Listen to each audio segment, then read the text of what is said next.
বলছি আজ ফেরার সময় একটু চাল কিনে এনো তো, ঘরে চাল যে বাড়ন্ত। কাল সারাদিন তো কিছুই জোটেনি পেটে তোমার। দিনের পর দিন না খেয়ে কিভাবে বাঁচবে বলো তো?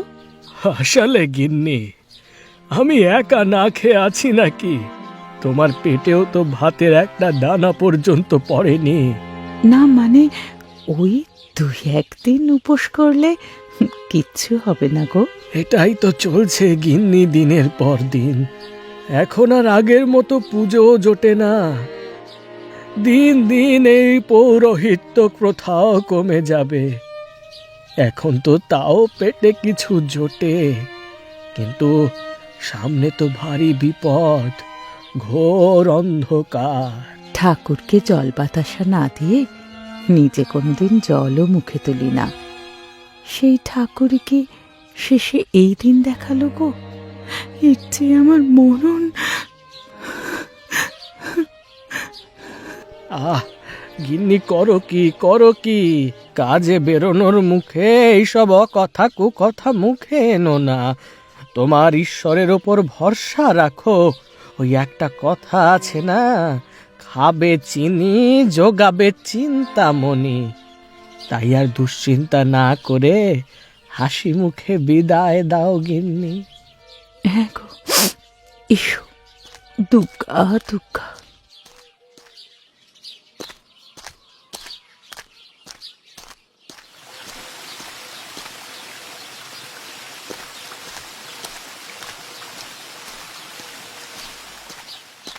ওরে বাবা, কি রোদ! কতদিন এই অনাবৃষ্টি চলবে কে জানে। চাঁদি পুরো ফেটে যাচ্ছে রোদে। যাক বাবা, আজ কিছুটা চাল পাওয়া গেল। সেই চাল দিয়ে আমার আর গিন্নির 3 বেলা চলে যাবে। রাতের বেলাটা না হয় উপোসই করব। কে জানে আর কতদিন এইভাবে চলবে। ইস, চারিদিকে ঘাস বলতে তো কিচ্ছুটি নেই। এই অবলা জীবটা খাবেই বা কি? মনে হয় চালের গন্ধ পেয়ে এসেছে। যাই হোক, তুই বরং চালটা খেয়ে নে। আমার ঠিক কিছু না কিছু জুটে যাবে, বুঝলি? খেয়ে নে বাবা, ভালো করে খেয়ে নে। কবে যে একটু বৃষ্টি হবে। জল জল,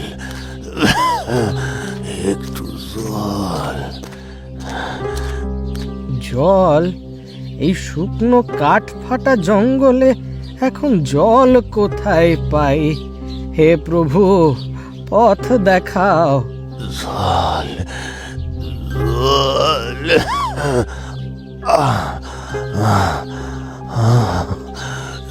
জল। হ্যাঁ হ্যাঁ, মনে পড়েছে। জলের জায়গা তো সেই বহু পথ আগেই ফেলে এসেছি, যেখানে আমি জল পান করেছিলাম। তুমি একটু দাঁড়াও, আমি এক্ষুনি জল নিয়ে আসছি।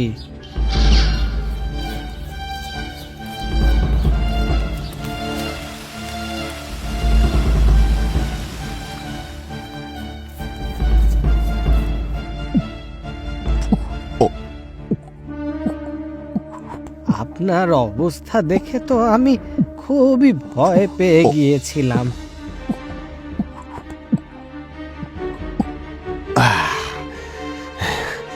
নারায়ণ, মানুষের মন থেকেই এখনো ভালো মানসি মরে যায়নি গো।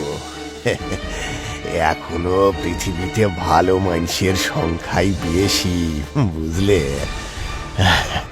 এই দেখো, এই দেখো, তোমার ভালো মানসির সামনে এই প্রকৃতিও নিজের রুক্ষ রূপ ত্যাগ করতে বাধ্য হয়েছে। ঘন কালো মেঘ। নারায়ণ, নারায়ণ, দেখো, তোমার মনের যে মিষ্টি ভাব, সেটাই এখন আকাশ থেকে মিষ্টি জল হয়ে ঝরে পড়ছে। দেখো দেখো, তুমি শুধু দেখো। নারায়ণ, তোকে আমি দুবার পরীক্ষা করেছি রে। একবার তোর পথের মাঝে গরু সেজে পথ আটকে, আর এখন বুড়ো সেজে রাস্তার মাঝে পড়ে জল জল বলে কাতরে। ঠাকুর, আমি তোর ওপর খুব খুশি হয়েছি রে, খুব খুশি হয়েছি। তাই আমি তোকে এখন কিছু দিতে চাই, যাতে তোর এই দুঃখ দুর্দশা সব ঘুচে যায়। উপায় মার উপায় এই নে নারায়ণ, আজ থেকে রূপাইকে আমি তোর কাছে দিলাম। রূপাইয়ের কাছে তুই যা চাইবি তাই পাবি। রূপাই তোর সব দুঃখ দুর্দশা দূর করে দেবে রে নারায়ণ। আজকের পর থেকে আর তোর কোনো কষ্ট থাকবে না। জয় ঈশ্বরের জয়, জয় ঈশ্বরের জয়, জয় ঈশ্বরের জয়।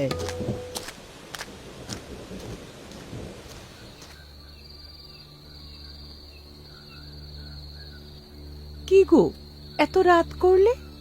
আর সাথে তুমি এটা কাকে নিয়ে এসেছো? উমা, এই যে একটা গরু। আপনি খেতে ঠাঁই পাইনি, শঙ্করাকে ডাকো। তোমার কি ভীমরতি হলো নাকি গো? আরে চুপ চুপ, আমাদের দুরাবস্থা দেখে স্বয়ং ঈশ্বর ওকে আমাদের কাছে পাঠিয়েছে। ওর নাম হলো রূপাই। আজ থেকে আমাদের যা দরকার সেই সব মেটাবে এই রূপাই। তোমার কি মাথাটা গেল নাকি? ওকে যদি জাবর কাটার জন্য দুটো খড়বিচুলি মেখে দিতে না পারি, তাহলে ওই বা বাঁচবে কি করে? ও কি আমাদের মতো উপোস করে থাকবে নাকি? এতদিন তো আমায় বিশ্বাস করে দেখলে, আর দেখোই না কটা দিন। না না, তোমায় আমি অবিশ্বাস করি না গো। এসো, ঘরে এসো, দেখি দুজনের মতো কিছু হয় নাকি। আরে দুজন বলছো কেন? আজ থেকে তো আমরা তিনজন। রূপাই তো আমাদেরই সন্তান। বুড়ো বয়সে মা বাবাকে প্রাণে বাঁচাতে এসেছে। নাও মা রূপাই, আমরা বহুদিন দুটো গরম ভাত খাইনি। আমাদের দুজনের জন্য গরম ভাত আর ডাল। আর মা, তোমার জন্য সবুজ সবুজ ঘাস আনো তো দেখি।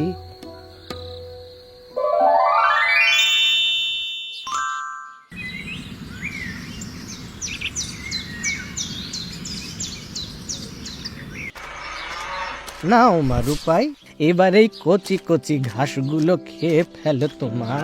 এই গরুটাকে নিয়ে কি যে আদিক্ষেতা শুরু করেছেন বলুন তো বামন মশাইয়া। আদিক্ষেতা? এরকম আদিক্ষেতা তো কেউ নিজের রক্ত মাংসের ছেলে মেয়েকে নিয়েও করে না।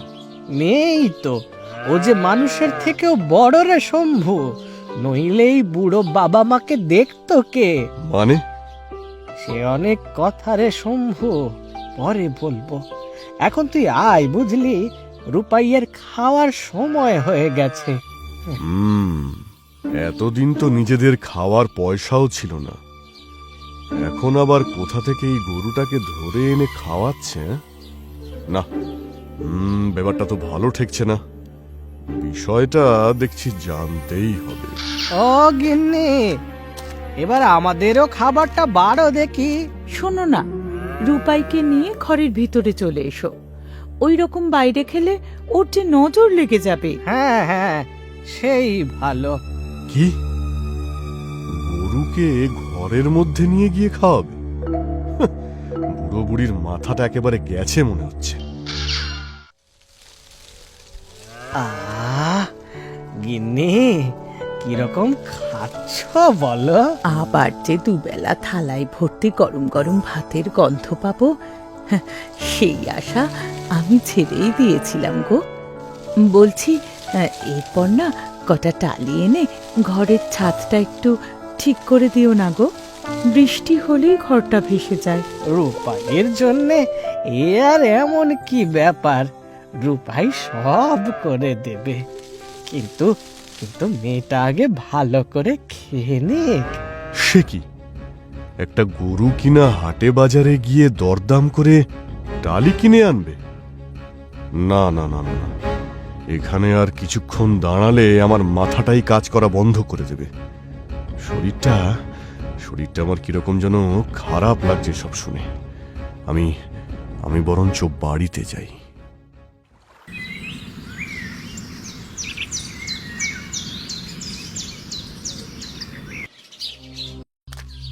কি সর্বনাশ! কালকে বলল টালি ঠিক করার কথা, আর আজকে গরুটা গিয়ে টালি নিয়েও আসলো। কি গো, ও বুড়ো, আরে এত টালি পেলে কোথায়? সবই রূপাইয়ের জাদু। রূপাইয়ের জাদু? মা রূপাই, কটা টালি এনে দাও তো মা। এ কি করে সম্ভব? কি সর্বনাশ! মা রূপাই, থাম থাম। বাবা শম্ভু, তুই এই কথাটা 5 কান করিস নে বাবা। এই বুড়ো, তোমার রূপাই কি কোনো জাদু গরু নাকি? না মানে বাবা, তুইও রূপাইয়ের জাদুর ক্ষমতার কথা কাউকে কিছু বলিস নে বাবা। মানে মানে রূপাইয়ের কাছে যা চাইবে রূপাই তোমায় তাই এনে দেবে? হ্যাঁ, মোটামুটি তাই। সোনা চাইলে দেবে? শম্ভু, এইসব কি যাতা বলছিস? তোর 2 চোখে আমি লোভ দেখতে পাচ্ছি, শুধু লোভ। আরে না না বুড়ো, তোমার ভালোর জন্যই বলছি। জাদু গরু আজ আছে, কাল তো নাও থাকতে পারে, তাই না? ভবিষ্যতের কথা তো ভাববে নাকি? হ্যাঁ হ্যাঁ, কথাটা নেহাত মন্দ বলিসনি। দাঁড়া দাঁড়া, মা রূপাই, আমায় 10টা সোনার মুদ্রা দাও তো মা। দেখেছিস শম্ভু, সবই আমার রূপাইয়ের মহিমা। এই নে শম্ভু, তুই 5টা রাখ আর আমি 5টা রাখি। এই 5টায় তোমাদের হয়ে যাবে? হ্যাঁ বাবা, আমরা বুড়ো হয়েছি, এই 5টা স্বর্ণ মুদ্রায় আমাদের বাকি জীবনটা খুব ভালোভাবেই কেটে যাবে। এই কটা স্বর্ণ মুদ্রায় তোমাদের হবে, কিন্তু আমার তো হবে না। কি হলো শম্ভু, কোথায় হারিয়ে গেলি? না না, কিছু না, আমি আসছি। হ্যাঁ, এখন আসি। হ্যাঁ, পরে আবার দেখা হবে।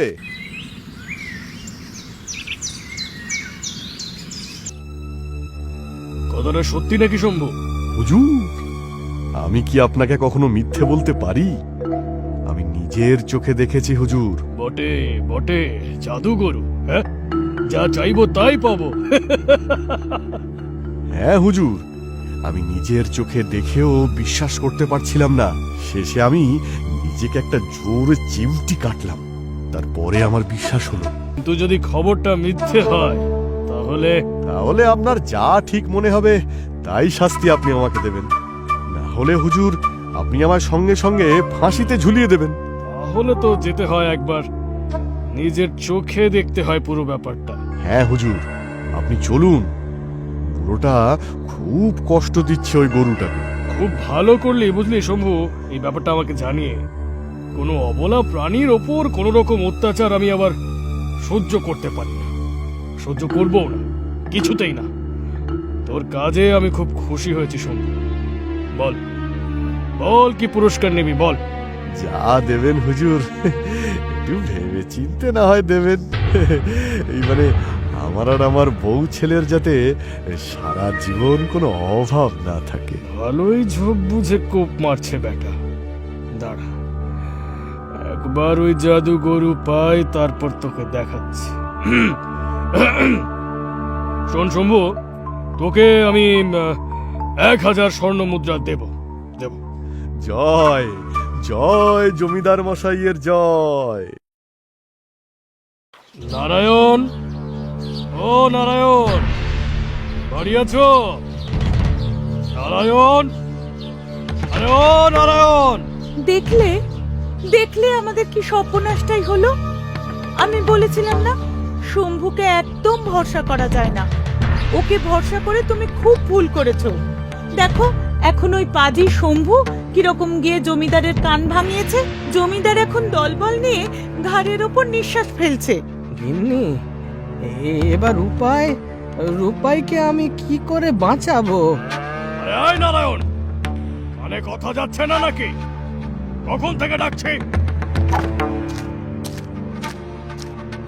দেখেন দেখেন জমিদার বাবু, দেখেন, আমি বলেছিলাম না, নিজের চোখেই দেখবেন একটা অবলা জীবকে এরকম ভাবে বেঁধে রেখে কষ্ট দিচ্ছে। ছে ছে ছে ছে ছে ছে, তোমায় তো আমি গ্রামের একজন ভালো বামুন বলেই জানতাম, আর তুমি কি না? না না জমিদার মশাই, রূপাই আমার মেয়ের মতো, ওকে কোনোদিন আমি কোনো কষ্ট দিতেই পারি না। একদমই নয়। আমার কাছে খবর আছে তুমি ওকে ঠিক মতো খেতেই দাও না, তাই ওকে আমি আমার বাড়িতে নিয়ে যাব।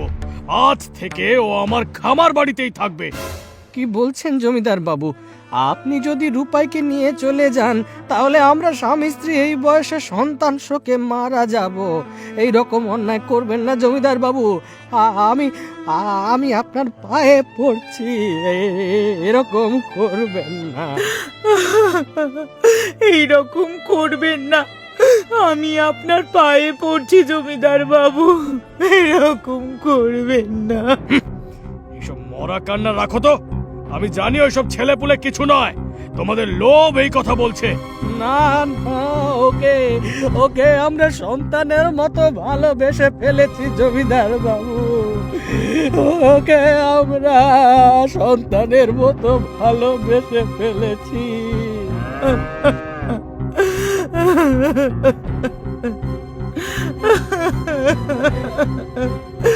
রূপাই রূপাই আমাদের মেয়ের মতো, ওকে আমরা খুব ভালোবাসি জমিদার বাবু। ওকে নিয়ে যাবেন না আপনি।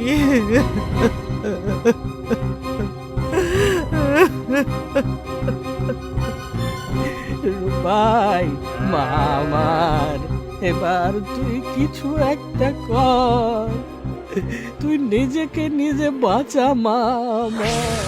হুজুর হুজুর হুজুর, এসব কি হচ্ছে হুজুর? এত এত ধোঁয়া কোথা থেকে এলো? বাঁচাও! বাঁচাও! বাঁচাও! কে আছো? বাঁচাও বাঁচাও আমাদের! আমাদের! বাঁচাও! বাঁচাও! কে আছো? বাঁচাও! হায় ভূত! ছাড় আমাকে! ছাড়! এ কি হচ্ছে? বাঁচান আমাকে হুজুর! জমিদার! জমিদার!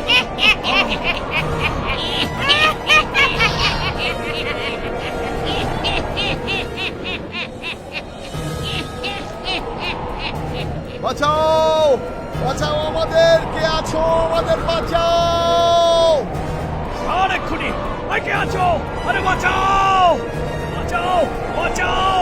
বাঁচাও আমাদের! বাঁচাও! যাক বাবা, ওই দুটো আপদ বিদায় হয়েছে, এবার নিশ্চিন্তে বসা যাবে। না গিন্নি, না, আজ একটা জমিদার আর একটা শম্ভুকে তুমি তাড়ালে, কাল আরো জমিদারের মতো শম্ভুর মতো লোভী লোকের দল বল এসে উৎপাত করবে। তখন কিভাবে বাঁচাবো রূপাইকে? তাহলে কি করবে গো? চলো গিন্নি, আমরা বরং রূপাইকে নিয়ে জঙ্গলেই চলে যাই। ওখানে বন্য প্রাণীদের সাথে থাকা এখানকার লোভী মানুষদের সাথে থাকার চেয়ে ঢের ভালো। হ্যাঁ গো, ঠিক বলেছ, তাই চলো গো। চলো গিন্নি।